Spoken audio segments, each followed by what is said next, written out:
చాలామంది వ్యక్తులకు సొసైటీలో ఏ విధంగా బతకాలో తెలియక తికమక పడతాను. ఒకటి, అబద్ధాలు ఆడడం తెలియకపోవడం. రెండవది, మోసాలు చేయడం తెలియకపోవడం. మూడవది, ఎక్కడ ఏ వర్క్లోనైనా కానీ నీతి నిజాయితీగా ఉండాలని కోరుకోవడం.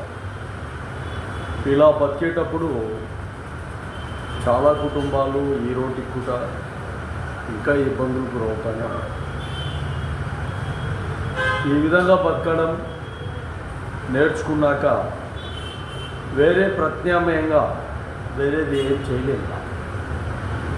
వాళ్ళు మోసాలు, టక్కర్లు, అబద్ధాలు రకరకాలుగా ఆడుతూ ముందుకెళ్తూ జీవనాన్ని కొంతమంది సాగిస్తుంటారు. కానీ కొంతమంది నిజాయితీ, నీతి ఎప్పుడైతే వాళ్ళ వైపు ఉన్నాయో ప్రతి క్షణం అనుక్షణం వాళ్ళని ఇబ్బందులు గురి చేస్తూనే ఉంటారు. కానీ ఏదో ఒక విధంగా సమాజంలో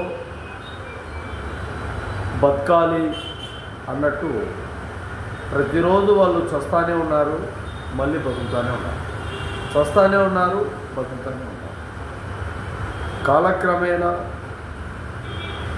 ఎప్పుడైతే ఇలాంటి విధానాలే అమలవుతూ వస్తూ ఉంటే నెక్స్ట్ జనరేషన్ అయినా చాలా వరకు కట్టుదిట్టమైన ఏర్పాట్లు చేసుకుని ముందుకు వెళ్ళే ప్రయత్నాలు సాగించే విధంగా ఉండాలని మహాజన రాష్ట్ర సమితి తెలియజేస్తాను.